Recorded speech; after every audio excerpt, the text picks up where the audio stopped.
Arjun, thanks so much for letting us in on some of your batting secrets. Today, obviously, we're talking about the mental aspect of batting, which is a highly understated but critical component of the game. I want to start by asking you about pressure. A lot of batsmen in their international careers have found themselves in pressure situations, either through a collapse or a fall of early wickets. How do you handle those situations? I think pressure is something that you create a lot internally. There's nobody out there putting pressure on you. It's something that comes from within you. I think handling pressure is about as much about how much pressure do you feel on yourself. I think people like Bevan, Dhoni, in their era, they are regarded as the best finishers in the game. I think they were not just good because they were good at handling pressure, but they were good because they didn't feel that pressure. Can you maybe give an example during your playing days of a situation where you walked in and you felt this is a tough one, and how you bailed yourself out of that situation? Yeah, I think the prime example that comes to mind is this game versus USA. This was a World Cup qualifier in Uganda. Yeah. And so every game in these World Cup qualifiers are pretty much do or die. You lose, you're out, right? And they are big games. This is like a semi-final for us in our heads, or a final for us. And I walked in at a tricky situation. We were 40 for 2. After 14, we had a slow start. We were chasing 245 in an ODI. Yeah.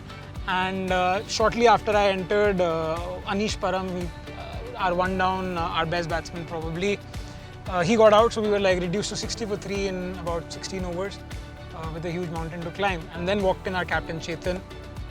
And this strikes me still because this is supposedly a big pressure situation, but when I think back, I wasn't feeling that pressure that day. And I think a lot of it was speaking to my skipper right in front of me and what we were talking about. Because we were never talking about the fact that we have to chase this score down. This we knew. This we understood in our eyes that we are here to chase the score down. Yeah. But it was more about what we wanted to do than what we wanted to achieve at that point. Right. We knew what we wanted to achieve. And when you start thinking about what you want to do, then you stop thinking about, let's say, the scorecard. Right. Or let's say even the bowler, even the next over, even the next ball. You just think about watching that ball. Yeah. Not even thinking about the next ball, but watching that ball. Staying present in the moment. And we know cricket, right? It's just about that split-second decision that you're going to make every ball after ball. And it became like a process, and I was struggling so much at the beginning. I made 50 of 90 balls. And in a chase of 250 when we were 60 for 3. Yeah. And then my next 50 came in 25 balls or something. We know the old adage in cricket, form is temporary, class is permanent. Why is it that some batsmen throughout the course of their careers struggle to find rhythm? And how can they mentally prepare themselves or equip themselves with the right tools to overcome this so-called lean or bad patch?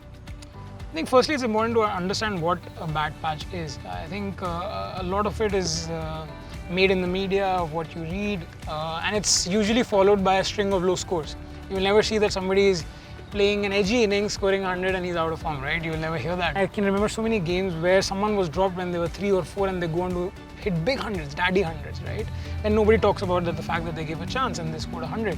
And same, somebody takes a screaming catch when you were on 3 and this happens to you a few games and you run off bad scores, you're suddenly out of form. And there's so many batsmen that you think they're out of form, but they are stroking the ball beautifully, maybe the best they have ever in their innings. And that's where I totally believe that we need to take the outcome of the innings, the scores, the statistics, to always judge whether someone is out of form or not. I really believe that this is such a interesting period in your career. Every batsman, every bowler goes through it, and it's a great way of coming back to the basics of the game. Because naturally, when you're going through low scores, your immediate reaction is to correct something technically. Yeah. And you will never see that players, when they go through this, they don't do that. So it's a way of, for me, I see it like the game is telling you to come back to the basics. Now we're conveniently standing here in a net. Could you just demonstrate to us some of the technical adjustments you made during a period in your career where you were struggling to make runs, and how and why those technical adjustments helped you overcome that bad form and got you back into, doing what you do best?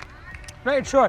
So this was 2016 domestic season. I had a bad run of form, let's say, a few bad scores, and I was actually getting out in ways I didn't used to as much before, which was pretty much LBW, a lot of times to left arm spinner, someone who could seam the ball in or swing the ball in. I was struggling I got really inspired by, in fact, an English cricketer, Marcus Trescothick, and I don't exactly remember when that inspiration came, but I understood the problem with what I was doing, and I will try to show you. So what was happening was, when I used to, at that point, take strike, I saw some videos of myself in the games that I got out early. I used to tap my bat here, and when I'm going to face the bowler, a lot of times when you do this, if you see carefully, my line of sight is getting ever so slightly shifting like 10 degrees to the right of the straight. Yeah. So I used to go, especially to left arm spinners, and I'm little to the right if you observe, and I would go thinking that I'm going to middle the ball, and I would just miss the ball from the inside. Yeah. And it would hit my pad, and mostly I'll be LBW in front of the wicket. And that's where, like I was saying, I was really inspired by Trescothick. And if you remember how he used to stand with a big smiling face here. It's later that I understood him, that what he's trying to do is to make sure that his line of sight is exactly straight, so that he can meet the ball with the correct posture. Sure. And a lot of other batsmen also, I realized later when I was trying to correct myself, they used to do this exaggerated movement of, and Dravid comes to mind, of tapping, coming up, and then trying to do this. So what they're trying to do is... Like a Rory Burns does. Yeah, he does as well. He does as well. Yeah. So they're trying to see the ball from the right eye. And all they're trying to do is not to fall over and get LBW. So that's what I started doing, like a bit of a combination of both, standing up tall and just making sure that I'm always trying to see the ball from the right eye. Yeah. And like this, I was sure that I'm seeing the line of the ball straighter. And after that, it took some time to get used to in the nets. And once I practiced a lot in the nets before games, etc., eventually I was able to correct that. And I used to get out, obviously, every batsman gets out. But I started seeing that I was getting out less to left-arm spinners or getting less out LBW. Another key facet to batting is the match situation or match circumstance. So when you come into bat, what period of time in the game you come into bat, what position you're batting at. Could you take us through the key differences in mindset, batting in the beginning, middle and end overs? I always felt that, okay, I'm meant to be an opener and that's all I can do. And it's only later in my career, 5 or 6 years down the line, and I started making a lot of runs, and after you are a senior player, you start to typically first go up, your opening, and then you start to go down. I really suggest to kids who are playing, or let's say they want to play pro, if a coach asks you where do you want to bat, you don't label yourself, or you don't put yourself in a box that I'm an opener or I'm at number 2, number 3, because through your career you will see that you will, if you're a top 6 batsman, you would have probably batted at least some number of times from 1 to 6, depending on when you play, who you play for, situation of you personally, the team, etc., etc. Yeah. For me, I loved, once I was more experienced, I loved the experience of finishing games, which as an opener, in 5 years, maybe I finished like maybe 2-3 games. But when you start batting in the middle order, you start to finish so many games, and it's, I think, the best feeling in the world.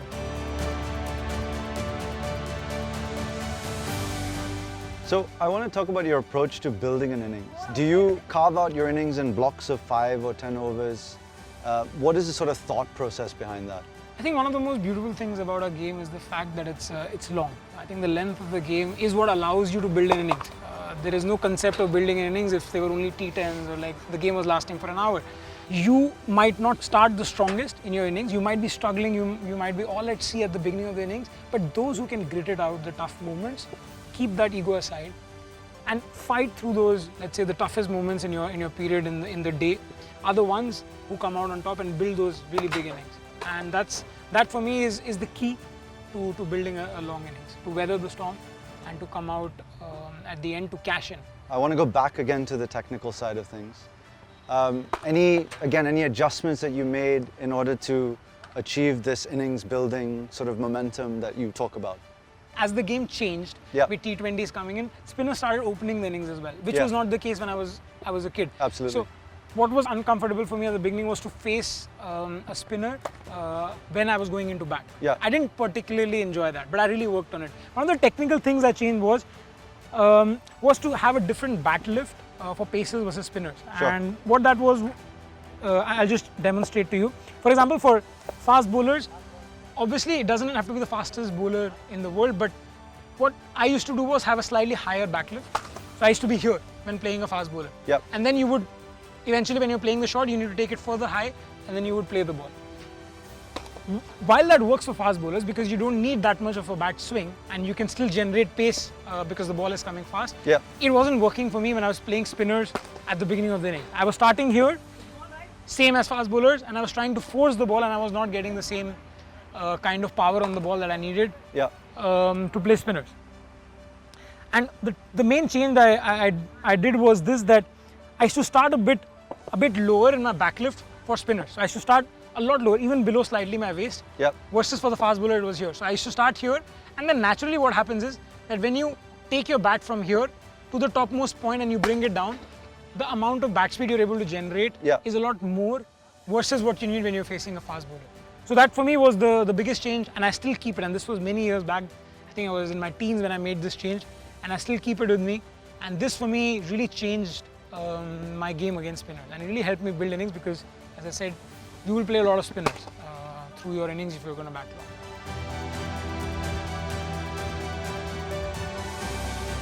Final question about goals and consistency.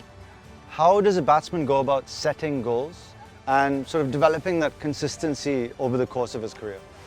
I think firstly, I feel that it all starts from a vision.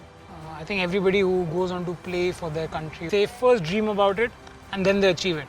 And for me, it's very important, obviously, to break those dreams into smaller realistic goals. For someone like a Kohli or a Williamson or a Smith, as kids, their only dream was to play a game for their country. But as they get there, these are the ones selected people who are able to vision themselves, reset a goal for themselves, which is basically to be not just playing for your country, but to be the best in the world or to be the best in the country. And these are the kind of, I would say, cricketers who are able to really raise the bar for the game of cricket or for the skill that they're a part of, whether it's batting, bowling or whatever. Can you share some insights as to maybe some tools youngsters aspiring to reach the next level of their game can use to form a blueprint to achieve such goals? Concretely, I always use two tools to be able to set goals for myself. One of them is to write them down. I think I still remember one of my very important tournaments, one of the early tournaments for my national career. I never used to do that as a kid. And my coach at that point for the national team, Mansoor Rana, he's with the Pakistan Cricket Board now. He sat down with me and explained me how to set a realistic goal and how to write it precisely. And after that, I wrote, I still remember, 5 matches, 220 runs, 150, 100, and 3 wins for Singapore at the end of 5 games. And you won't believe, we were sitting after the 5th game. I was precisely at that number. And I'm not kidding, it's the first time I'm writing a goal. I achieved it exactly. And after that, I never stopped writing my goals down. Second is visualization. I think it's one of the most powerful tools, and there's no coaching on it. There is nobody who tells you how to do it. But whatever is your way, do it. I still remember in the hotel room so many times just imagining myself like a crazy guy at midnight with a game next morning, standing there tapping my bat, scoring 100 in my head, and then raising a bat as if there's I've actually scored that 100. And not just scoring those 100 and raising a bat, but even the toughest moments. I would imagine myself missing a ball, maybe poking it, edging it, but then replaying it by saying that, okay, I don't have to poke.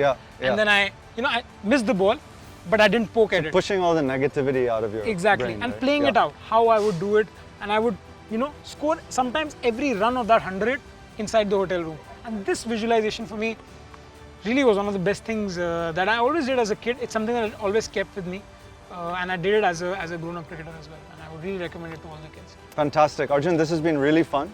I've certainly learnt a lot, and I'm sure everyone watching has too. All the best. Thanks a lot, Imad.